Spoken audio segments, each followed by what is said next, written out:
discussion with our school board members, Charisse Davis and Dr. Jaha Howard, school board-elect Tre Hutchins, and school board candidates, Dr. Vickie Benson, Julia Hurtado, and Lindsay Terrebonne. A few housekeeping items. We will not be having a Q&A, however, is available on Facebook along with on Zoom. Parul Benders will be moderating the chat, so you are able to ask your questions, and then we will compile those questions and submit them to the panelists. For this format of this forum, each panelist will be given 2 minutes to provide regards or introductions, and then we will proceed into the roundtable discussion questions. Each panelist will be given 2 minutes to respond to the questions that were submitted. I'm going to go ahead and ask Charisse Davis to start with her regards. 2 minutes, please. Hello, good evening, everyone. My name is Charisse Davis. I am a school board member going on a couple of years now. It's just actually been a little over 18 months. And I was elected in November 2018, sworn in January of 2019. And I was a teacher for a really long time, 15 years. I taught both kindergarten, and then I became a media specialist and also a public librarian for a few years after that. And I have 2 kids in our school system. Gavin is getting ready to go to high school, and Harrison is finishing up elementary next year, 5th grade. So I am here representing Post 6, which is a lot of East Cobb. So Walton and Wheeler are my high schools, Dodgen, Dickerson, and East Cobb middle schools, many of those feeder elementary, but also Teasley Elementary and Argyle Elementary in the Smyrna Vinings area, which is where I live. I am beyond proud to be here on the school board and be here tonight with my colleague, Dr. Howard, and soon-to-be colleague, Tre Hutchins, and of course, the candidates running for school board. This is not an easy thing to do, and certainly during these times when we have a global pandemic going on and of course a reckoning happening right now around race. There's been a lot of very good discussion and a lot of, I think, soul searching, and I do think that this is, I couldn't think of a better time to be here and be able to share my voice on the Cobb County School Board. So again, proud to be here, and thank you all for watching and listening to us tonight. Thank you, Charisse. Dr. Jaha Howard? Thank you, Essence. I'm happy to be here, and I'm happy to be here with the panel here and everyone listening in. Jaha Howard, I'm a pediatric dentist, live in Cobb County in the Smyrna area, married 13 years and 3 children, a rising 4th grader, 2nd grader, and kindergartner at Nickajack Elementary School. I grew up in Atlanta and went to Howard University a couple times and spent some time in Chicago and then back here in the Atlanta area. So now I'm a Cobb County resident for quite some time now. Kind of got our start really doing a lot of community organizing on the school front, working with a group called Wave of Excellence, all the Campbell High and the Campbell High feeder schools. Then that led to just an interest in policy and a run for state senate, eventually a run for school board, in which I had the pleasure of being elected in 2018. So a lot of hard work and a lot of work ahead, and I'm happy to be here with my colleague, Ms. Davis, and those that will be joining us soon. Yes, right now it's just a special time to be in Georgia. It's a special time to be in Cobb. There's a lot of challenges, but this is why we're here. We're here because we want to lead, we want to listen, and we want to move our county forward. So happy to be here, represent Campbell High School, Osborne High School, and generally speaking, the feeder schools for those. So I'm just happy to be here and happy to listen in to the wonderful people on this panel. Thank you, Dr. Howard. School board-elect Tre Hutchins, please. Wow, thank you. I'm excited to be here, and thank you, Cobb Dems, for pulling this together for us. I am a 35-year resident of Cobb County. I went to Otis A. Brumby Elementary, East Cobb Middle School, and then my parents built a house out here right behind Pebblebrook High School, and had the privilege of attending Lindley Middle School, and was a participant in the Cobb County Center for Excellence in the Performing Arts at Pebblebrook High School, graduated in the early 90s. And so since then, I've done a lot of things, worked in property management and real estate for several years, and started pastoring a church, ended up moving to Arizona, having a family, and then after a short time of 5 years, moved back into my childhood home and got really active involved with our Parent, Teacher, and Student Association here in the South Cobb area and started serving on several school councils. Just wanted to make sure that I was involved with my children's education. All of them had IEPs or have some special services that are required in order to ensure they receive an excellent education. And so with that, I decided that it was time for me to really understand what it was going to take for me to be a successful parent during that process. And as a result of that, it led me to the school council table. It led me to PTAs and those areas. And then I began to advocate for other students, much like mine, that did not have a voice and their parents did not know how to advocate for them. And so as a result of doing that for the last 5-6 years, we find ourselves now running to have a seat at the governing table to ensure that the schools here in South Cobb, particularly the Pebblebrook High School and the South Cobb High School, feeder pattern, and several schools in Powder Springs, have excellent opportunities for our students here in this particular portion of the county. I'm actually privileged to be the only board member that would have excellent schools that are all receive Title I programming. And so that is what differentiates all of the schools in Post 3 and the remaining schools in the rest of the district. But we welcome those challenges. We welcome what that brings to the table. And we're here to advocate for all those students and make sure that that we have what we need in order to move forward successfully. So thank you. Thank you for this forum. Thank you, Trey. Now we'll move on to our candidates. Dr. Vickie, please, would you go next? Hello, everyone. How you doing this evening? My name is Dr. Vickie Benson. I am a candidate for the Cobb County School Board Post 1. I'm a polished and professional educator, an entrepreneur, and an author. I've worked in education this will be my 24th year. I'm a native of Tuskegee, Alabama, and now I reside in Ackworth, Georgia. My love for education comes from a stem of family members who are educators, and they believe in wellness of our students and the excellence of our students, and so do I. I decided to run for the Cobb County School Board because I want to build a multicultural community through education diversity and for cultural acceptance. Majority of my years have been spent in Alabama, where I've taught science and STEM. And also, as of right now, I am in one of the school administrators, where I actually help with doing what we're doing now is working on the COVID-19 as their medical assistants for the school term. And I'm excited about that too as well. So while working in various capacities in education, I served effectively as on various school committees. I chaired various committees. I was an advisor over different organizations and clubs.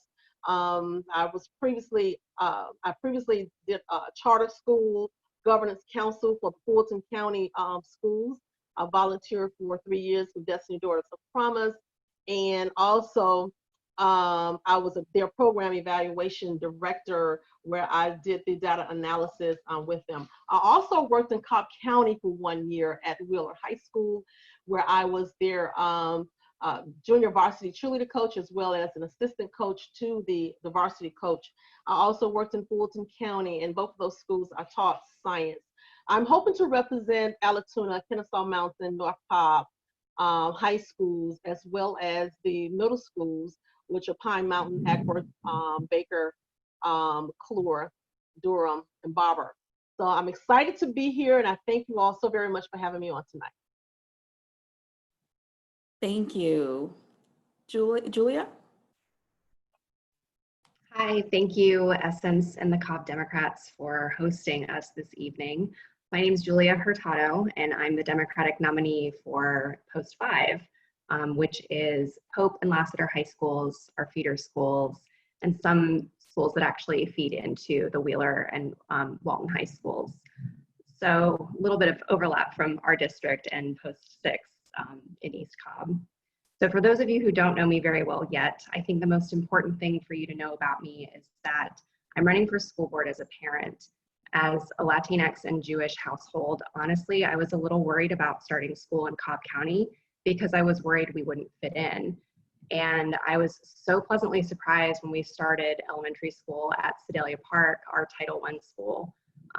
There were kids who spoke Spanish and English in our classroom, as well as a bunch of other different languages. And my daughter's teachers really embraced her differences, encouraged her to teach her classmates about Rosh Hashanah and things like that, not to, kind of single her out, but to celebrate what made her unique. And as a parent, it's so important to feel that inclusion from your community at school. And I haven't always felt that way from our board. I think that board members should appreciate and understand the unique experiences within our community because policy affects those experiences and vice versa. As a board member, I will amplify different experiences within our community, even when those experiences are different from my own. I'm also running as a neurologic physical therapist. I earned my doctorate in physical therapy from Emory in 2010, and I now practice at Shepherd Center's Complex Concussion Clinic. I thought that my expertise and experience would be useful on the board in advocating for students with special needs. And now, in the middle of a global pandemic, it feels even more important than ever to have a healthcare provider's perspective on school reopening. The reopening plans that we've heard so far are vague and inadequate, frankly. And we need way more details, as well as many layers of backup plans on backup plans. And I'd like to see these layers of details presented with transparency. And that's what you can expect from me as a school board member, is transparency. We're all stakeholders in this together, and we need to be able to have open lines of communication in order to get things done. And I want to get things done for all of us. I want to hold leadership accountable and make sure that our schools promote safety, academic excellence, inclusivity, and fiscal responsibility. Thank you. Thank you so much. Lindsay? Hi, everybody. Thank you so much to Cobb Democrats for hosting tonight. This is incredible, all of us coming together and get to share why we're running and a little bit about what we are going to bring to the table. I have been a stay-at-home mom for the last 10 years, focusing on my kids and my family, and I would love to take this advocacy. I love advocating for kids and for families and to bring my voice to the board. Currently, the board only has one mom on it out of 7 seats, and I think it's really important that we have more adequate representation of our school system and of our families. I've been serving on Kemp School Council. I'm a Girl Scout leader, and I have 2 young children. My daughter is going into 4th grade, and I have a son who is doing another year of preschool before he starts in Cobb. So I'm fully vested in the future of Cobb schools, and I am here to listen to our community and to amplify the voices here to bridge the gap between our families and the board. Sometimes it doesn't feel like there's much of a connection there. And I want to listen to the community, hear what you have to say, and then figure out how the board can form that into policy. So thank you so much for tonight. I'm really looking forward to this evening. Thank you, Lindsay, and thank you all for sharing. So we're going to jump into the questions. Again, these came from our community, and we got a lot. So if your questions to the audience, if your questions did not get asked, I would recommend you reach out to the candidates in their personal emails to ask your specific questions, because we don't have all the time in the, to answer all the questions that came in. But I am so appreciative to those that responded to our request. So our first question, and I'm going to ask Dr. Howard to start off this roundtable discussion, is what do you think the main issues are with systemic racism within our school system, especially during this pandemic, and what would you do to address them? Thank you. So the main issues, what do I think the main issues are with systemic racism and what can we do about it, right? I think our number one problem is acknowledgement. And it might be the dentist in me. If we're going to start moving into solution mode, first we need to take a proper time to diagnose what's going on. And when it comes to systemic racism, understanding what systemic racism is, properly defining a thing, studying a thing, really digging into the context of a thing. So our historical context, our current context, what does that look like for each individual team member, whether you're a student, whether you are a teacher, an administrator, a parent, all the different layers that go into that connect with racism, the intersectionality of racism with other things, whether it's gender, whether it's income, all those things. It takes us to be intentional in studying it, listening to the experiences of others, and then we can have a well-informed plan to move forward and work actively against racism. In Cobb, we have a culture where we don't necessarily like to address really hard issues. We like to go straight forward to everything's good, we're moving, we're good, we're fine, we're good. But sometimes we need to stop and evaluate, have that really difficult conversation with ourselves, really address it, and then do the hard work to actively work against this evil pandemic, this virus that we have, this social virus that we have of racism. And we have solutions that I know Charisse Davis and I have proposed some specific solutions. I guess I can bring that up as well. Just system-wide listening and learning, and really having anti-racist policies. That'll be important. Also, when we look at training, it's important that we do system-wide training for every single employee, and not just a one-off thing, but consistent training to work actively against bias, and just being aware of bias and racism, and understanding how to educate our children who are coming from a variety of backgrounds. So those are just the start. We also have work to do when it comes to our teaching core, as far as finding more teachers that better reflect the demographics of our students. We are about a third Black, a third Hispanic, in Cobb County. And I dare you to find some of our Spanish-speaking administrators. I mean, it was woefully low. We may have one out of an entire huge school district. We struggle to find even Spanish-speaking administrators, even personnel to answer phones, teachers. Like, we are struggling in that regard. And so then it goes over into finding more Black teachers to be not only in the feeder patterns where you have a lot of Black students, but also in areas where you don't have a lot of Black students. This whole county can benefit from having a more diverse teaching core. So that means we have to be more creative on how we're even recruiting, how we're developing a pipeline from within. I've been advocating internally for quite some time, still haven't got traction yet, but we're working on it, to just develop our own internal pipeline, because we have incredible students. Why not pick a couple of our high schoolers and develop a pipeline for teachers who are Black and brown and Spanish speaking and just more diverse, so therefore we can track them. The chances of a teacher wanting to come back to their hometown is higher than those that are coming to a different place. We can have a 4-year program, help them get through undergrad and come right back here to Cobb County and bring them right into the fold. We can do that. We are blessed to have a very diverse student population, and we're not using one of our greatest resources. So those are just some examples. I don't want to take up too much time, but we have a lot we can be doing right now. But so far, these ideas are only ideas, and it takes the willpower of leadership, starting with us and our superintendent and the entire executive cabinet. Thank you. Lindsay?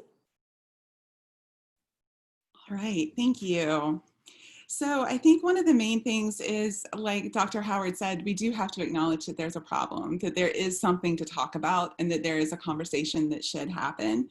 I've been listening to our community voices over the last few months, and people are organizing, people are writing petitions and asking for the board's ear. They're wanting to be heard. And one of the main things they're asking for is for us to hire a chief equity officer. And this person could be, we could do an audit and do an equity audit across the county, and see, really assess, like look at data and see where the needs are. And then we could come together as a county and as a board and figure out what kind of policy we need to put in place to address those concerns, to directly heal the wounds that are there. That we just need to have that conversation. And a chief equity officer would be a great asset to our county. Thanks. Tre? Thank you. I actually want to piggyback on something Dr. Howard said. When I was a junior and senior at Pebblebrook High School, I was part of a teacher apprentice program. It was called TAPS or something to that extent. And we actually took our homeroom period and we went to our area elementary school, and we chose a grade level that we wanted to teach in, and we mentored a student for 2 years and helped to close the gap in reading and just had some one-on-one experience with children. And that led me to start at my education at State University of West Georgia to be a teacher. Now, I did not become a teacher because I realized after 3 years of being at West Georgia that teaching was not my calling. Advocacy was probably more so my calling, but the opportunity was there, and many of the people that were in the teacher apprentice program with me and that went to college with me, they teach in Cobb County right now. I believe we have work that we can do there, Dr. Howard, that would, again, allow us to have our own pipeline. We should be looking at those creative ways on how we can diversify the needs of within our community. I sat on the Bryant Elementary School Council for several years, and while chairing it, one of the things that was very important for me was to make sure that the school council represented the school. So I made sure that I had 3 of my Hispanic moms and made sure we had translators there to co-chair that particular council with me, and we made some very good. We had some very good conversations and made some good advisements that still carry now 3 years later. Just because everyone had a voice at the table. My parents said, "Hey, we just didn't feel comfortable coming into the school," and I'm thinking, "Why? You know, it's great, you know." But there was a language barrier, and so what came out of sitting at that table with those parents, we decided that we needed a bilingual person at the front office. That did not mean Hispanic. That did not mean Spanish or Mexican or whatever. Bilingual, so that we could address the language barrier. And that's one of those issues. That's just a small example of how the community came together, sat down and said, "Hey, there's some equity issues that we can address in-house." We did it at the school council table. I believe that we can do it at the school board table as well. We can sit down and come up with different ways to creatively meet the needs of our entire population. We are a very diverse community. As Dr. Howard said, we're 30, 30, and 30 just about. So if that's the case, then we have to have policies and procedures and different practices in place that is very inclusive for the very diverse community we have in Cobb. I love Cobb for that. I moved and decided that I wanted to stay in Cobb because of our diversity. I felt like that was probably one of the number one things that I needed as a dad, that I needed my kids around. I wanted to make sure that they were in a diverse environment. In Cobb County, after 30 years of almost living here, it now represented that. And so as our county has changed, as our demographics have changed, it's time that we recognize it as a district, and we also make some of those same changes to help move us forward. So I'm all the way there with that. Thank you. Thank you. Julia?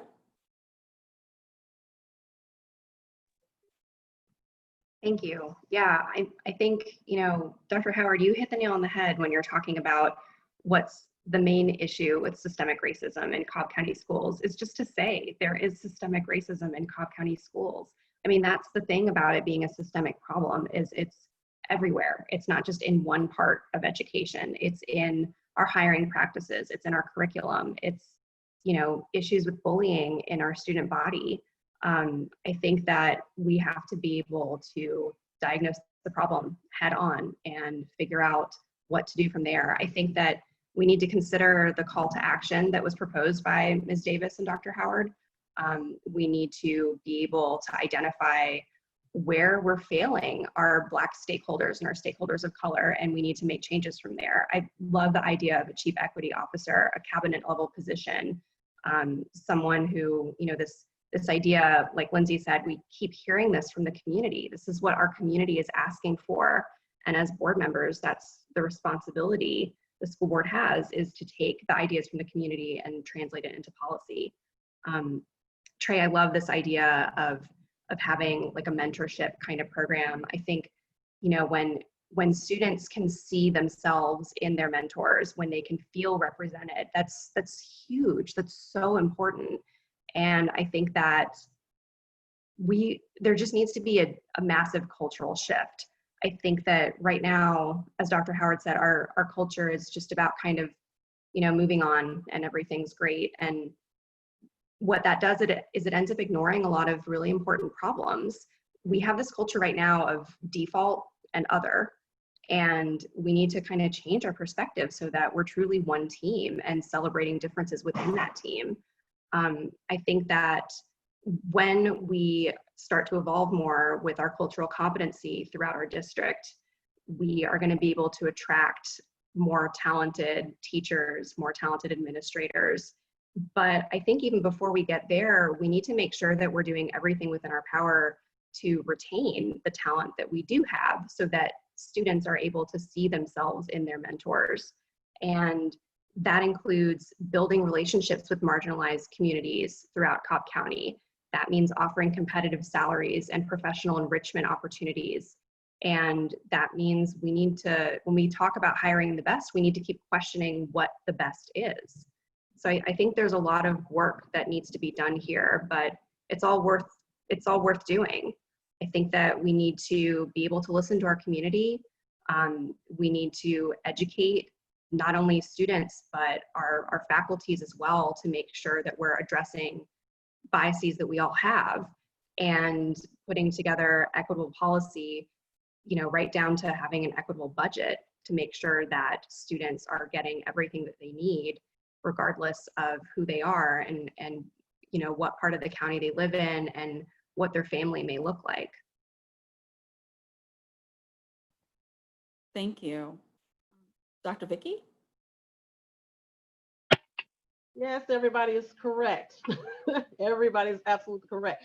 There has to be some open dialogue at this point dealing with this issue of systemic racism, and especially within our school system. So the main issue here is the overall history of American society. We're dealing with policies, we're dealing with curriculum, we're dealing with hiring practices that approaches to the learning environment.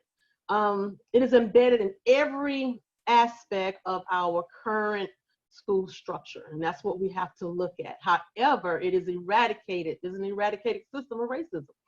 Means that when we must address it, that's what it means. We began doing that by addressing implicit bias.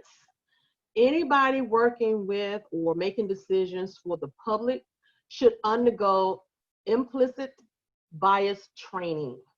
First, we have to understand the meaning of implicit bias. So it is based on non-conscious people. Might not even be capable of reporting about existence, which is what makes it so important to be eradicated at that particular level. So we need the interventions to take place. Organizations can establish goals that our employees, our stakeholders must meet based on their responses. So with reward systems for those who are embracing and changing behavior, or continued development for those who have more resistance. So policies should be created that alienate the level of acceptance and outcomes for adherence or non-adherence to these particular policies. So basically, we're looking at cultural acceptance. Now, the plan that I would like for us to focus on as a team begin with implicit bias assessments for all employees, the board members, and the support staff or support personnel, even to the bus drivers, which is support personnel. We should be able to conduct professional development and curriculum audits and identify racist structures within the current course offerings and policies. Also, we can reconstitute instructional professional to redesign professional development and curricular choices to replace the documented areas of racism. We want to be able to work with a multicultural community, and that's within the school as within the community regarding training to build awareness of varying cultural needs. And also we can look at creating policies that support anti-racism practices too within the school district. Thank you. Charisse? Thank you. So I think the first thing, and everyone said so many great things about this topic, and no one was defensive. We're all just having a conversation and bringing our ideas. And I think that's just what we're asking everyone to do. Just understand what you don't know. And the same thing we do with our kids, right? Like critical thinking and being open, and we need to be able to do that as adults as well. One thing that, I hope people understand is that this is just not an education thing. I mean, systemic racism, the very definition of it, it's healthcare, it's housing, and yes, it is education. And no one's pointing fingers at anyone. We all have a role in this because we're Americans, and this is very much an American thing. And so I hope people understand that there's so much that we, again, as Americans don't know, because I always say we're not supposed to. It's by design. There's so much history that we don't know. And so we're acting like systemic racism is some new thing. And it's like you've had a lot kept from you. So I don't know if people know that Cobb County schools did not integrate until 1965, but most of us probably have heard of Brown versus Board of Education. And, if we look at when that passed, that was 1954. And so you can imagine a county who pushed back on even allowing Black students into its county. Like, what are the effects of that year after year after year, decade after decade after decade? I think one thing that I've been asking for, it's really just two things. It's acknowledgement of the problems that we have. That, again, is no one's pointing fingers. It's not a matter of good people and bad people. That bias word, it means what it means. And I encourage people to really just reflect on, because everyone has them. That's the other part of that. All people have a bias. And sometimes those biases can be positive in nature. You may think these kids, they're great students, they never need help, until, yeah, they do need help. And here you are thinking that you're giving them some leg up because, you have so much confidence in them, but that's a bias too. And that can also hurt kids. So acknowledgement, but then also commitment to doing better. And I just think about how we are an organization, just like every other organization, where you have to be able to reflect and figure out how to grow, how to do better. I hope people do that personally. I know organizations do it, and we're in a time when all of these organizations are looking at themselves. Okay, who is on our payroll? Who's in our leadership? And they're saying, yeah, we've been a part of the problem. And why can't we do that as a school district? We're asking our kids to do all these things that we are not willing to do. I think when I think about history, and we've talked about teachers and ideas for bringing more teachers of color, I mean, one thing that happened, and I do tell people this because I think sometimes we think, well, Cobb's just not grabbing these teachers of color to come and teach. We have our things that we do. We go to job fairs and we talk about it, and we're proud of having slightly better numbers than the national average, which is teachers are 80% white women nationally. But one thing that happened after Brown versus Board of Education, so talking about the history part again, students maybe were integrated if they did it, but teachers were not.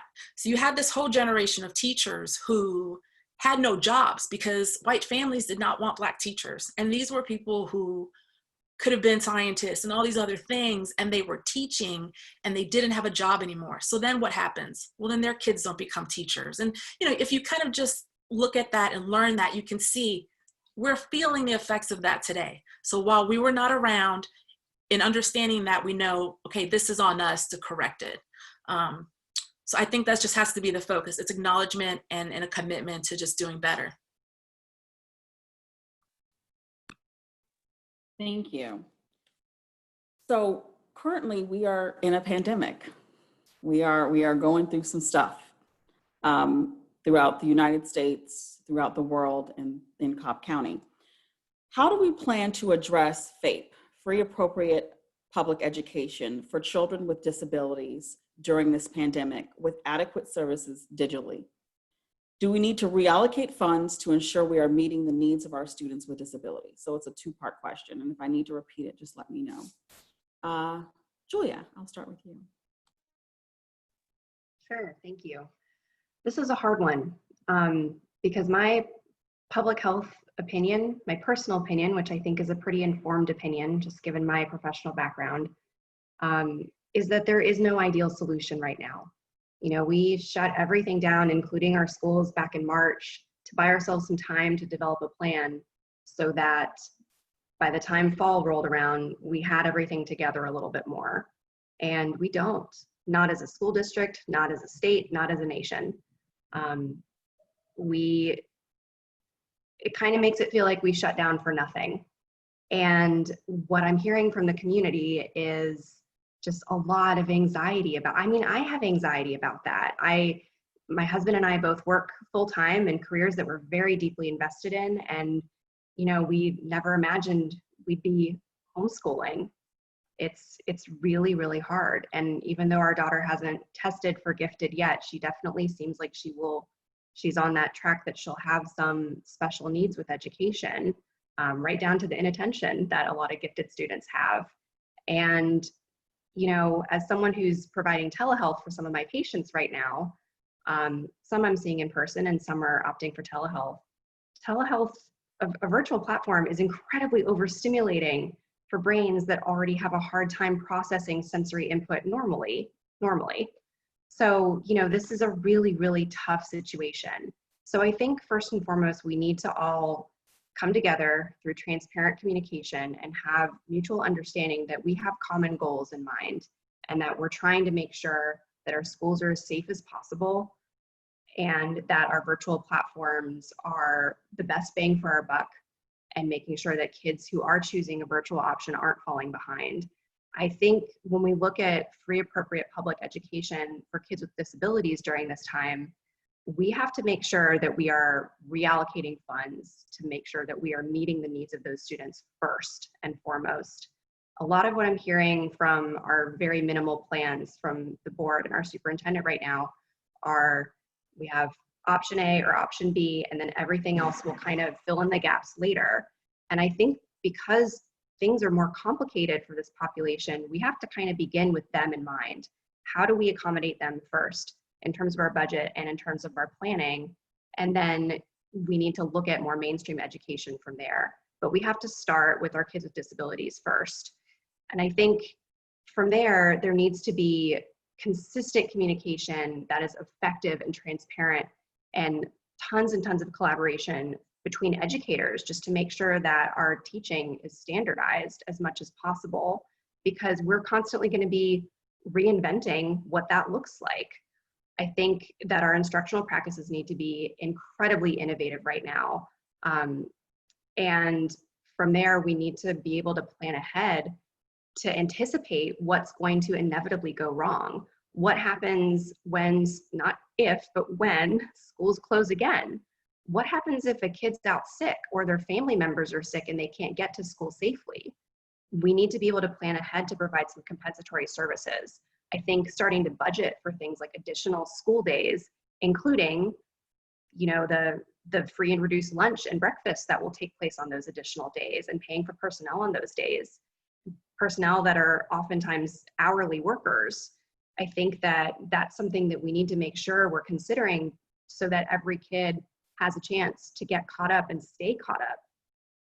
And we really just need to look at this starting with funding and starting with our most vulnerable learners, and then figuring out as district-wide across every different individual learner's needs where we go from there.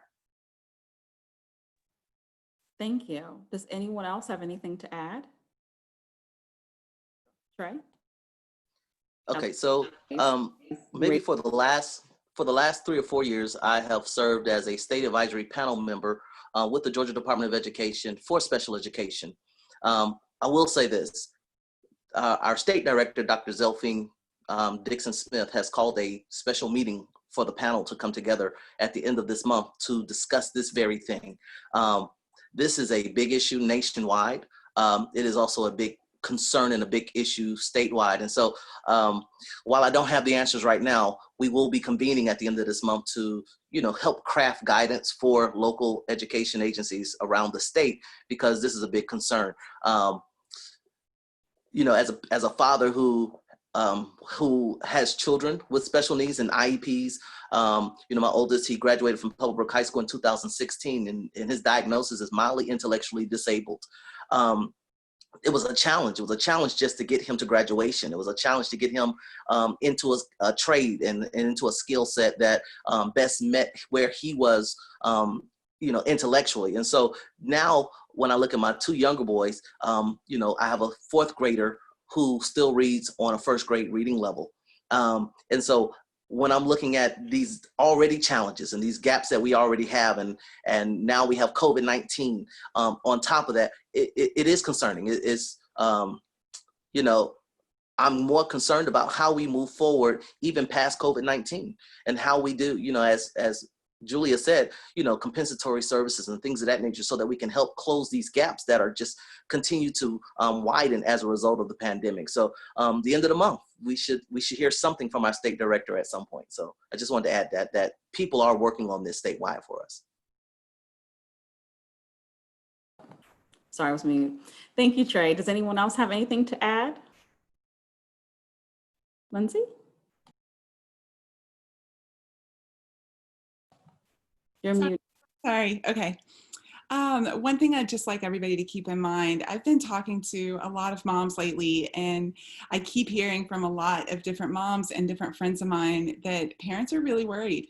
Parents are concerned about this. Parents with kids with special needs have not received services since the beginning of March. And a lot of these kids are regressing. And when it comes to the fact that we haven't heard any plans yet on what that's going to look like going forward, I just wanted to let all the parents know that we hear you and we see you, and we are also looking for plans, and we're hoping that we have something, well, not us, the district has something to offer in some kind of detailed orientation soon. When we're talking about special education law, it's really designed for parents, and the parents have to be involved with this. So I just wanted to let the parents know that you're on our hearts, and we're all waiting to hear, and your children are a priority. And as a board, that we would definitely make your children a priority all the time. Thank you, Lindsay. Oh, Dr. Howard? I'll be really brief. I was pleasantly surprised over the last 18 months when just talking to the professionals at the district level who are working specifically with our families with special needs and different special education needs. We have some incredible team members who are smart, they're talented, they love people, they love families. And I was so impressed by that. And I just wanted to share that because I know oftentimes when we have those challenges on the individual level, on those case-by-case levels, and then you have those really big bright spots. And we have some incredible people there. Now here's the challenge. Sometimes their hands are tied because they can't move until they have instruction from, say, the superintendent. And sometimes the superintendent won't move until the board pushes the superintendent. So here we have some of the most incredible educators, incredible administrators working with some of our most vulnerable population, ready to go, smart, with plans, ready to happen, and they're stuck because of leadership. And so I want to make sure we make that connection that sometimes we're not seeing the end result because of leadership. Sometimes it's a lack of advocacy on our end to the state, because so much of what we do depends on what the state does. When we have a state that says, okay, we're going to pass a budget and almost $1 billion is missing from it, when we could have generated revenue so many other places like cigarette taxes, tobacco taxes. But no, we're going to be at almost the lowest in the entire country for tobacco tax. But when it comes to education, we're cutting almost $1 billion. Now, who loses out? When health insurance is still climbing, transportation costs are still climbing, and districts like ours, who already have extremely generous age exemption, that's kind of way past what the original intent of that was about, what happens is who loses out are our most vulnerable families. And so I want to make sure to throw that information out there because it isn't as straightforward as it seems. But we can't just depend on federal government money to just cover all those bases. No, it takes advocacy and it takes leadership. And that is correct. I want to say something. But we got to also, you said something about the federal monies, but we should know that the federal law allows for that flexibility. So we can depend on the federal government to step in if needed when it comes to our disabilities of our students, which they can help provide and make a difference in this time of the state of emergency that we're having right now. So there will be, provided assistance and what they need to protect the health of our students and their disabilities. So we just have to look at it as if the money is going to be provided for our students, and the parents are going to get help. They're going to get the access to the whatever they need as far as services are concerned. And decisions should be made where teachers are able to, to have some type of flexibility too as well, to make sure they're extending whatever they need for their students.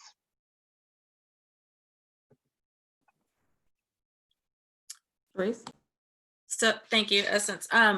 So I mean, you have to talk about funding when you're talking about this, but not as an excuse. I think people should recognize that funding is in fact an issue. I don't think that we as a school district are necessarily, banging the bell about it, loud enough, because, when you look at our budget and you say over $1 billion, you're like, what more could you need?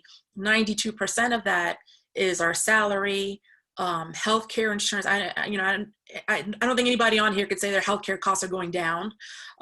So the healthcare premiums for our staff, some of whom are mostly working because of those benefits, in terms of positions like bus drivers. And so all of the great people that work for us, administrators and nurses and bus drivers, like all of the salary, healthcare costs and pensions associated with those positions are coming out of that money. So that's 92%. So when you think about it, in our operating budget as the second largest school district in the state, 23rd largest in the nation, it doesn't sound like much for 113,000 students. We have $100 million roughly to do all these great things that we're supposed to be doing. Georgia DOE on their site, it showed that our per pupil expenditure was less than the state. We know that Georgia is not known for its educational funding. And we've now, as Dr. Howard referred, we cut almost $1 billion from that. So where do we think this is gonna come from? When we talk about reimagining after this pandemic or during this pandemic, it's not money for money's sake. We really do need money. If we want to expand technology, if we wanted to be a one-to-one, if we wanted to do any of these things, that's what it takes. And I just think we haven't been honest about the gaps there. But it's a state problem, and we have our own issues here in the county, but people need to know that. And a lot of parents are filling the gaps. And so that's a whole other thing about broadening inequities, because if my school can raise $100,000 and your school can't, well, I may be paying a salary. I may be, helping construct something. I mean, there's so many ways that parents are paying. You're probably filling the gap if you can do it, but we also need to recognize so many schools and parents just can't do that, and they shouldn't have to. Thank you. Well, speaking of budget, the next question I have is, what policies can be put in place to ensure that the county school budget is equitable across Cobb County, not just have a Band-Aid on it? Trey, do you want to start us off? And then anyone else who wants to answer can answer. Wow.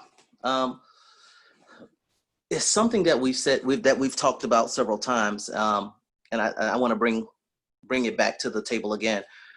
Having an equity audit, because what that does allow us to do is to determine what our priorities need to be. It determines where the need is within the district. And I believe that is how you create a budget.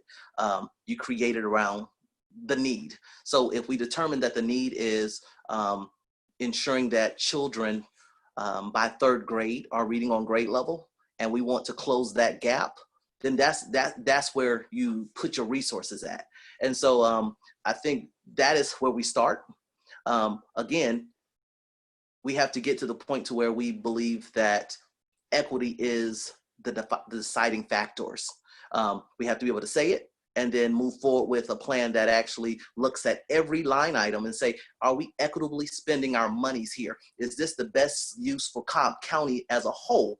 And so equity audit is the first place. And then you start determining how we can start closing some of those gaps and how we can start making some improvements and being better. I believe we are one of the best districts in the nation.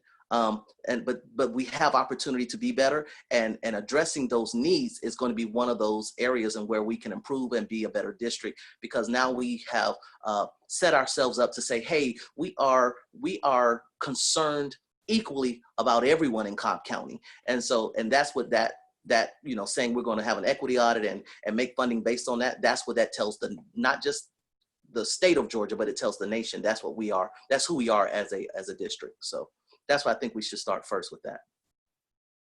Thank you. Dr. Vickie, do you want to go next? Sure.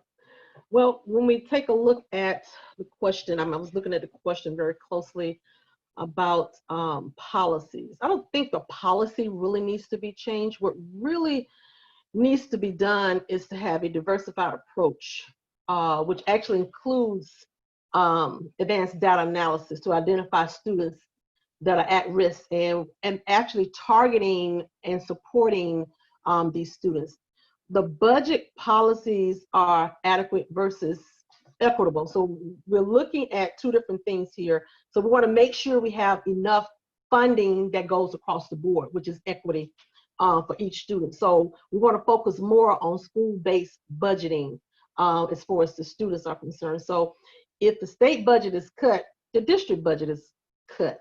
But however, we want to be able to ensure that the formula is changed. If we change the formula to reflect the needs of each student, we can add weight to the schools with higher needs to receive higher funding. And we want to make sure the school expenditures and the plans to be very transparent to our public. And there shouldn't be any need that supersedes the student needs. So if we clearly make great advances as making sure the policy is going to fit whatever we're doing as far as the budget is concerned. It goes toward our operating costs. It goes toward our future strategic investment to make sure we have a stronger formula.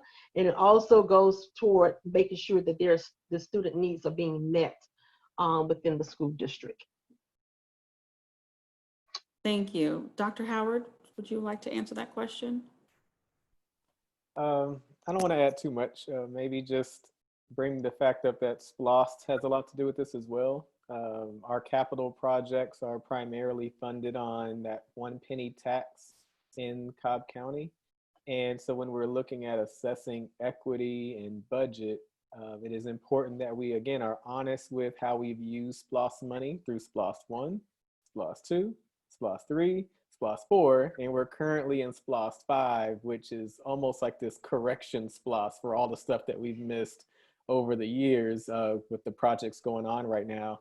But moving forward into future SPLOST projects, which have to be voted on by citizens, that we want to make sure that there is fairness and equity built in to our project list, and that we are clear on which projects get priority, what happens which projects are at the early part of SPLOST, which ones are going to be toward the end of SPLOST. It shouldn't be a surprise. It shouldn't be a secret. It shouldn't be about who has the political maneuvering and who has the majority vote and all of that stuff as has been suspicious. We've been suspicious about that in the past. So I just wanted to throw in that SPLOST part of it for capital projects, because if you just literally look around the district and look at facilities, for people who don't know anything about all this budget details and this, and this, all they know is Cobb looks one way here and it looks another way here.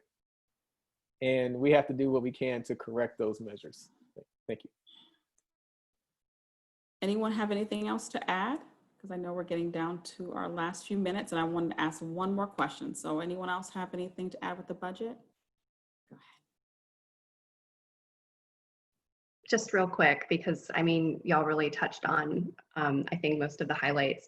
I think the other thing we need to consider too is that equity in education needs to come from a quality of education and academic achievement standpoint, kind of like what Tre was saying, where we're looking at early childhood literacy programs and things like that, that we're investing in these programs early on, and we're making sure that we have effective teachers, rigorous curriculum, and that everyone has access to this kind of rigorous curriculum, regardless of what part of the district they're in or what school they go to.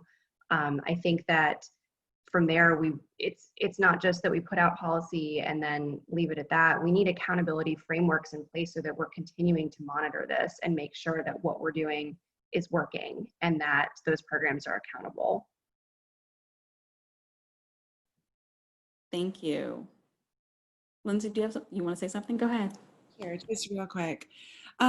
We've a couple of other people here have already mentioned about how it would be really beneficial to do an equity audit across the county to really see where the needs are. I think it'd also be really interesting to do a financial audit of the county to look at the budget. Maybe a lot of us look at the budget from the outside that aren't on the board and look at $1 billion and have a lot of questions as to how that is and where that goes and how it's spent. And maybe that's part of the standpoint of a mom. We run our household budgets and want to understand what's going on and make sure we're spending things correctly. So I think if we did a financial audit and an equity audit, we could have a really good perspective of really a fresh look at the county to really see what money we have, where it's going, and where it really needs to be. So just wanted to share that. Thank you. I'm going to ask one more question because I know that we are cutting it close, but school resource officers in Cobb County School District only answers to the superintendent. There is no citizen or school board oversight. Do we need armed school resource officers in our school? How can we make school resource officers more as a resource to bridge the gap with our schools and our community rather than be viewed as police officers? And I will start with Charisse. Oh, wow. Thanks, Essence. We're talking about this issue a lot because, of course, we have some really diverse conversations happening about it. I know that groups that are often calling for changes with school police are pointing out when you have finite resources, can we use that money and hire more professional school counselors, for example? We don't know, as board members, we're not getting reports or any of that with our school officers, and it's a Cobb County Police Department, and I don't know that everybody does understand that or even know that. And they're mostly in our high schools or middle schools, and then sometimes they share with elementary. The middle school officer will also work at the elementary occasionally. But we've also seen is these stories of school officers getting involved with students in a way that no one would want that for their child. And so what I think we see a lot of times is that some of these classroom management and just classroom behavior, and I was a teacher, I get it, but should the officer be getting involved with things that are really just classroom management? I know too, it's all about training because you're not an officer, in the streets of Cobb County or city of Atlanta. You are in schools and working with children. And I don't care if they're 17, they are children. And so I would expect that Cobb County is making sure that our officers get certain training. But I mean, whoever asked the question, I mean, they seem to know, we aren't really aware of what's happening with our officers. But I think it's an overall discussion, and I'm certainly open to it.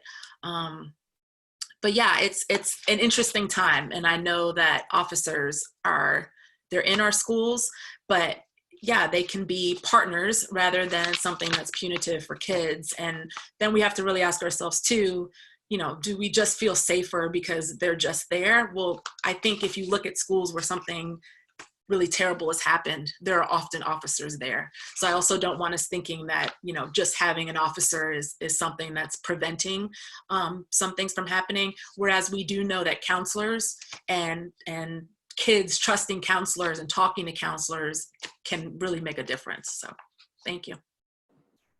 Thank you. Anyone else want to speak? Lindsay?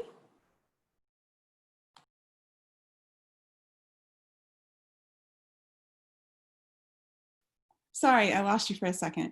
Okay. I think that in this conversation that we really need to look at what we're really asking our school resource officers to do. We need to be honest about what our expectations are of them and where are the lines between what our administration can handle and what our professional counselors can handle, and where do we need these school resource officers. I think it's just something that we needed to examine all the dynamics of this and see and fully have a conversation, like look at the data. I think we have to really see how often are our officers involved with our children, and what does that look like, and what precipitated it, and what was the outcome, and just evaluate the entire situation to really get a better understanding moving forward.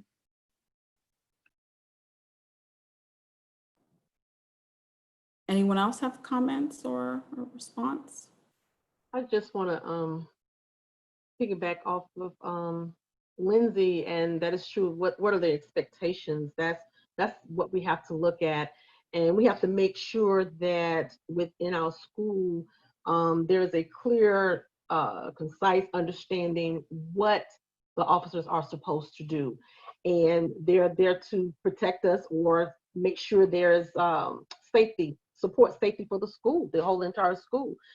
We got to be able to develop a relationship with the officer as well, with them developing one with us too. So like where I'm a teacher, I feel safe when they actually patrol the hallways, just in case, you know, there is something that may be transpiring that should not be transpiring at the moment.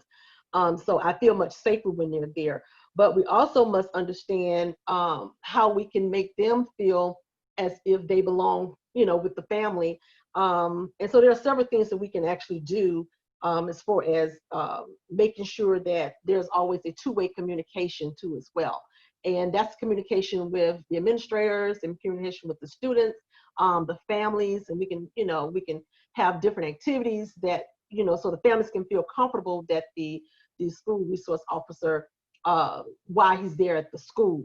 Also, we want to look at making sure that he's able to do some type of public speaking, like the DARE program, and talk to the students about their behavior in the hallway or maybe in the classroom, just to make sure that they understand that they are needed too as well, and not the students not feeling as if they are there to go against the student. I put it that way, because some students feel as if the officer is there to, you know, to be make an intimidation on them, but that's not necessarily so. So we actually need to develop a plan or a role for expectation as far as the resource officer is concerned, and within the school and with the teachers too as well.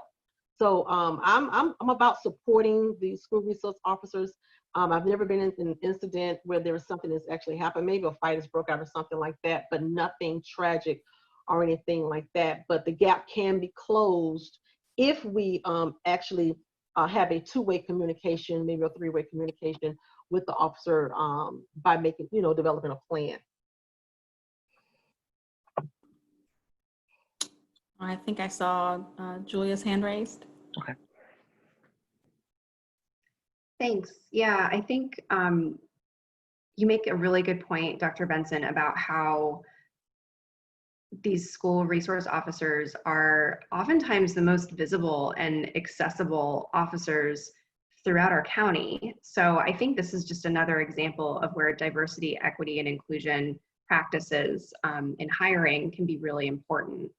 I think that, you know, this is a great opportunity to build our community and build partnerships instead of, having these muddled lines between law enforcement and school discipline, and really looking at things from less of a punitive approach and more of a behavior modification approach.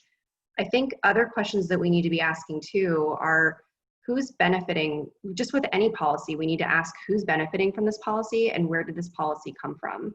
And I think when we look historically at when we first started seeing police presence in schools, it was maybe the 1950s, and there were, I was reading a study about this other day, there were like 100 officers across the whole country.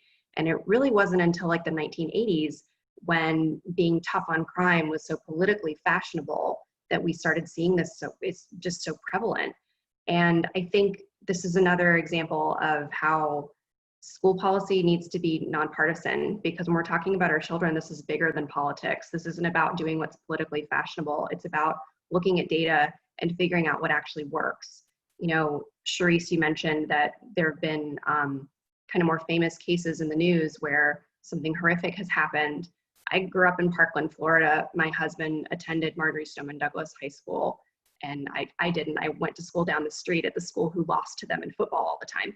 But yeah, we look at when even best laid plans, things don't always work out the way we want them to. And so I think we have to actually look at how we're training these officers, doing things like cultural competency and de-escalation training. I go through more de-escalation training just as a clinician who treats brain injury than what our state requires of school resource officers. And that's a problem, especially when we're talking about people who deal with children. This is all very, very fraught, and we need to really handle it with care. Okay, Trey. This one's difficult for me. Back in 2016, it was my son's senior year, and we were walking in the school coming from the guidance counselor's office, and a police officer came up the steps as we were walking toward the front of the school, and it was a familiar face. It was actually Officer Clarence Webb. He was one of the beat cops that was here in South Cobb when I was in high school, and he was more than just the police officer with Cobb County Police Department. He was a part of our community. So he would run track with us. If we got in trouble on Six Flags Drive or anywhere else within the community, we had no business being there. He took us home. He talked to our parents. He was a part of our community. And when I saw him, I was like, Officer Webb. And he was like, yeah, I'm still here. And I was like, what are you doing? And he's like, well, I'm a Cobb police officer now with the school district. I was like, well, at that moment, because I knew him, I was saying, oh, I feel safe. My son is here because I know Officer Webb. And so I had this false sense of security, I should say. And then a year later, there was incidents that happened on campus that, and there were 3 officers on site. And it didn't provide a sense of security for those students that were involved in those incidents. And so I am conflicted about how do we move forward with these officers. They were not able to provide the level of security and safety that we believe they are there for. And so it leaves me in a place of trying to figure out, where do we go from here? We have alert point.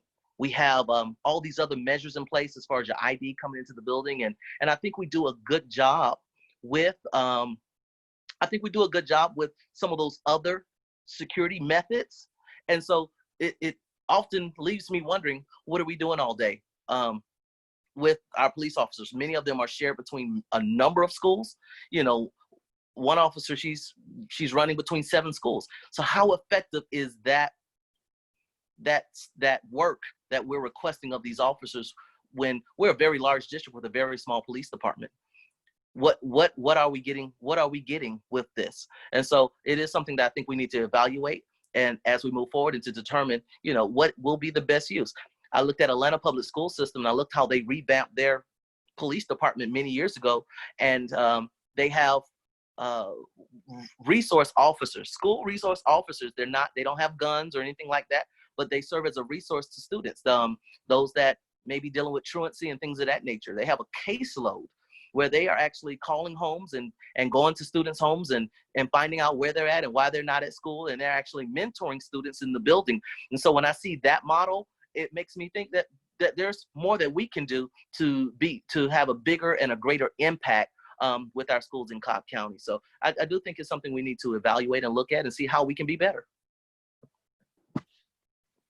Thank you, Dr. Howard.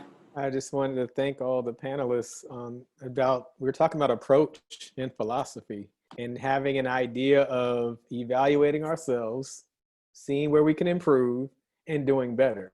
But as we talked about at the very beginning, when it came to things like racism or anything else, if we just hurry up and say, hey, we're great, because any type of constructive criticism is taken as an attack, and making it a us versus them mentality, that's not productive. If we're talking about how we can have a more productive police department, or redefining kind of what the goals are for a police department, it should be a welcome thing, not a thing where if you say one thing against, or if you talk about moving budget items, now you're anti-police. So now it's us versus them again.